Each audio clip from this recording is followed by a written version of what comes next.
Donc on va multiplier les pixels du décor ici. Alors l'image chez moi ici, je ne sais pas laquelle vous avez prise, mais chez moi elle est vraiment de très pauvre qualité, mais c'est pas grave.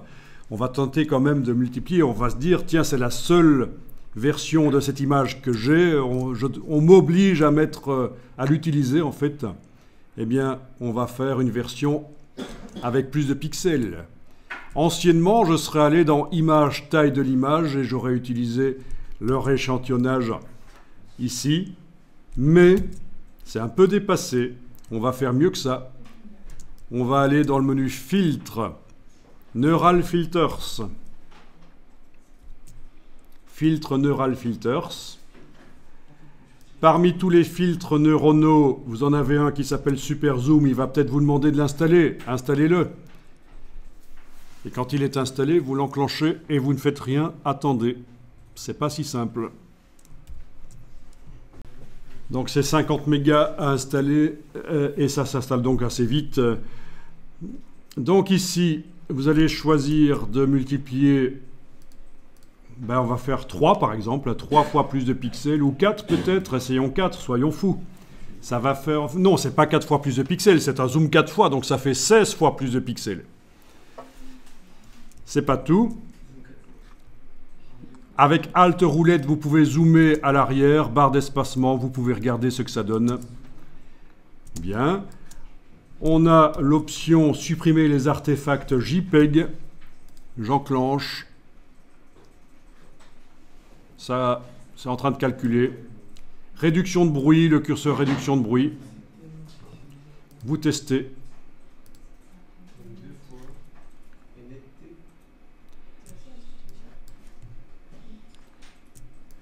Donc c'est pas génial dans ce cas-ci, il s'en sort pas si bien que ça dans mon image, mais avec certaines images, c'est incroyable ce qu'il arrive à faire. Et alors, très important, il faut absolument que ici en dessous, il soit indiqué nouveau document, parce qu'on crée un document avec plus de pixels. Ah, il a quand même... C'est parce que j'ai décoché améliorer les détails de l'image sans doute à un certain moment. Une réduction de bruit. Ça prend quand même du temps. Pour me faire le feedback de ce que ça donne, ça prend du temps. Mais voilà, ça c'est la nouvelle méthode pour multiplier les pixels dans les images.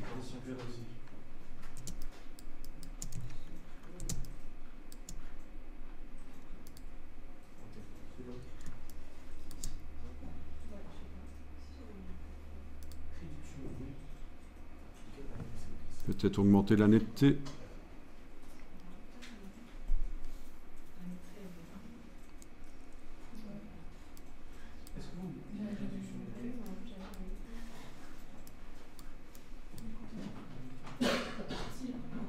Quoi qu'il en soit, voilà. Il est toujours en train de calculer. Le bouton OK n'est pas affiché chez moi. Je pense qu'il est toujours en train de calculer. Dès que le bouton OK sera accessible, je vais cliquer sur OK pour qu'il me crée mon nouveau document. Il faut avoir choisi ici sortie nouveau document. Attendez, parce que nous, on a un truc qui est en dessous, traitement sur l'appareil. Oui, on dirait que j'ai un peu foiré. Je suis à 16. Je vais redescendre à 4. 16 fois, ça fait 64 fois plus de pixels. C'est foireux. Ça va jamais le faire.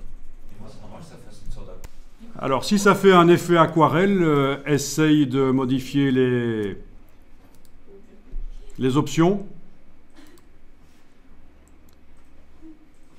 notamment la réduction de bruit, la netteté. Mais voilà, avec une image de mauvaise qualité au départ. Alors, je clique sur OK, voilà, et ça va faire le nouveau document que je vais tout de suite enregistrer. Et je pense que malgré tout, il m'a fait quelque chose d'assez dingue comme résultat.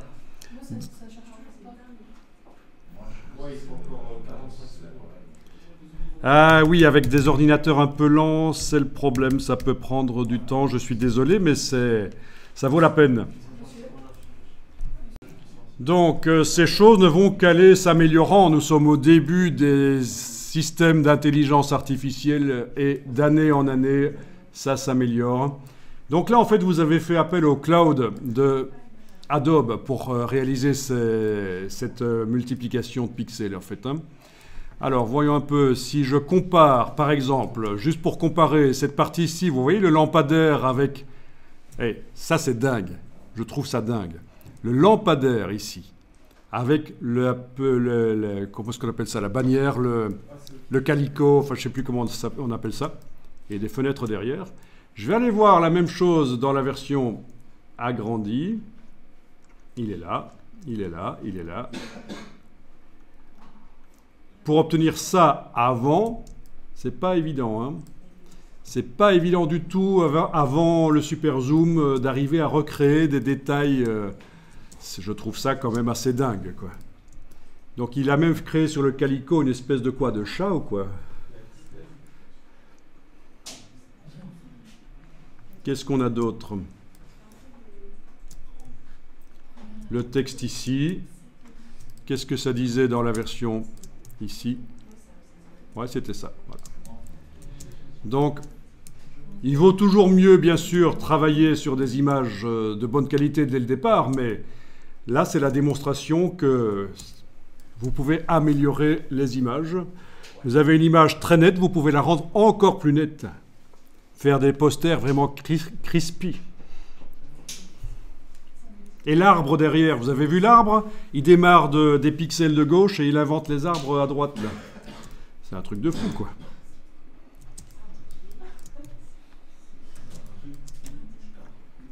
Alors, c'est pas parfait, mais bon. Est-ce que sur votre image, vous avez eu des résultats convaincants? Mais monsieur, du coup, est-ce que ça, si on imprime, ça va faire encore les effets comme sur les tissus, tout ça? Ah non, non, non. Les effets de moiré, c'est... Le problème, c'est... Oui, oui, ta question, c'est, vu que c'est net, est-ce que ça risque de créer des problèmes? C'est pas si net que ça. C'est pas si net que ça. Il y a quand même un flou général. On ne peut pas dire que ce soit hyper net. C'est une netteté qui est normale, quoi, pour une photo.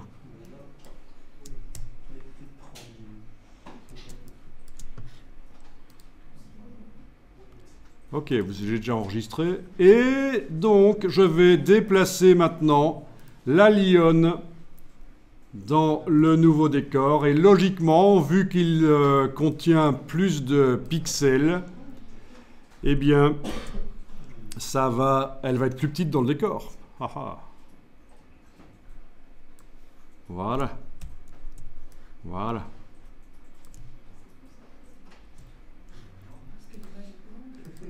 Ben oui, plus de pixels. En fait, la lionne n'a pas rétréci, c'est le décor qui a plus de pixels. Enregistrez le fichier quand vous avez réussi à intégrer votre lionne dans le décor. Ben oui, l'image ici a été agrandie par les pixels. Si je vais voir l'image du décor ici, chez moi, elle fait 4800 sur 3596. Et l'image d'origine ici, celle qui était pixelisée de mauvaise qualité, image, taille de l'image, 1200 sur 899. Voilà, donc on a 4 fois plus de pixels. Ben, c'est ce que j'avais demandé, au fait, zoom 4 fois. Alors, je ne sais pas pourquoi, ça s'était enclenché en zoom 16 fois à un certain moment, c'est foireux. Merci de me l'avoir fait remarquer. Alors, vous pourriez tester avec d'autres images, si vous en avez téléchargé plusieurs. Vous allez voir, c'est super facile de faire des tests. Donc, j'ai ici celle-ci, voilà, oui, que je vais ouvrir. OK. Je vais transférer rapidement de là ou de là. Oui, donc d'ici ou de là, peu importe, c'est la même chose. Il n'a pas été redimensionné. Je transfère le groupe vers la nouvelle image que je viens d'ouvrir. Voilà, et voilà. Alors là, bien sûr, je n'ai pas multiplié les pixels de l'image et la lionne est grande, mais je peux, juste pour le test, faire un CTRL-T sur le PC, commenter sur le Mac, juste pour faire un redimensionnement, ce qu'il faut normalement pas faire. Hein. Mais, et voilà. Et alors, ça vous dit, les filtres dynamiques vont être désactivés pendant leur dimensionnement. Donc, la netteté va être désactivée. Et voilà, et je teste, tiens, est-ce que ça donne bien si je la mets là? OK. Alors, c'est l'occasion de vous parler de quelque chose de super important en composition. Voilà, je viens de valider et ma lionne a cette dimension-là dans le décor. Les ombres, si je voulais faire quelque chose de vraiment réaliste, ici, il faudrait peut-être que je les colore un peu en bleu, mais ça, c'est pour plus tard. Et bien sûr, la couleur de la lionne ne s'intègre pas au décor. Je vais vous expliquer la technique. Mais il y a quand même quelque chose de super important à comprendre. La ligne d'horizon, vous voyez où elle est dans cette image? Elle est au fond, ben oui. Je vais ici faire apparaître les règles par commande R. Ça, vous n'êtes pas obligé de le faire. Et je vais tirer un repère de la règle du dessus. Voilà. Donc la ligne d'horizon, moi, je la situerai plutôt là, à peu près. Donc, on considère que dans un trucage photo, tout sujet dont le dessus est au niveau de la ligne d'horizon, comme ça. Ah, oui, donc la photo ici, excusez-moi, mais en fait, ça ne va pas marcher mon explication, parce que la photo a été prise avec l'appareil au ras du sol et non pas à 1,60 m de hauteur, à hauteur d'œil normale. Donc je vais revenir avec un autre, voilà ici, ok. Là, on peut supposer que la photo a été faite sans s'accroupir et la démonstration va marcher. Ok. Si jamais nous, on a pris l'autre image. Si vous avez pris cette image-là, il faudra le faire à l'œil alors. L'explication avec la ligne d'horizon ne marchera pas. L'explication que je voulais donner ne fonctionne que quand la photo a été prise par quelqu'un debout, qui mesure à peu près 1,70 m et qui a pris la photo en pointant vers l'horizontale. Donc, l'explication, elle est là. Je la fais sur cette photo-là. Si le sujet est avec sa tête sur la ligne d'horizon, on peut considérer qu'il est perçu comme étant d'une taille d'à peu près 1,60 m. S'il déborde, et là, il a 1,60 m à cette hauteur-là, le lion. Et donc, en réalité, il est perçu comme faisant à peu près 2,50 m, 3 m de haut. Si on le met là, il a 1,60 m à peu près à ce niveau-là. Et donc, on peut dire qu'il fait à peu près 12 mètres, peut-être, ou 15. Donc, vous voyez, sans changer la dimension du lion, sa position dans le décor influence sa dimension perçue. Et si, à l'inverse, là, si je le mets beaucoup plus bas, voilà, il commence à avoir une taille à peu près normale, en fait. Hein. Ok. Donc, c'est ça l'idée. Ok, je vais faire commande H pour masquer les extras. Donc, le repère que j'avais mis n'y est pas. Ici, commande H aussi, voilà. Et donc là, vu que c'est une vue spéciale, il faut que je me prenne comme référence les voitures d'à côté, en fait. Voilà. Et je vais peut-être devoir modifier sa dimension aussi par transformation manuelle. C'est un petit lion. Hein. Donc, c'est pas un très très grand lion, mais bon. Voilà. Là, il paraît correct au niveau de la dimension, mais si je le mets là, par rapport à la voiture, il est trop grand, donc il faut que je le redimensionne. Donc, ça va être à l'œil quand vous avez des photos comme ça, mais réfléchissez bien aux dimensions que vous donnez aux choses. Je reviens sur la photo ici. Voilà. Waouh. Oui, donc l'idée ici, c'est que vous avez multiplié les pixels du décor de manière à ne pas devoir énormément réduire le lion et qui se pixelise complètement. Mais bien sûr, à ce stade-ci, vous avez tout à fait le droit de leur dimensionner. Alors, il y a un petit problème avec cette Waouh. Je vais revenir en arrière. Voilà, oui, j'avais perdu. Voilà.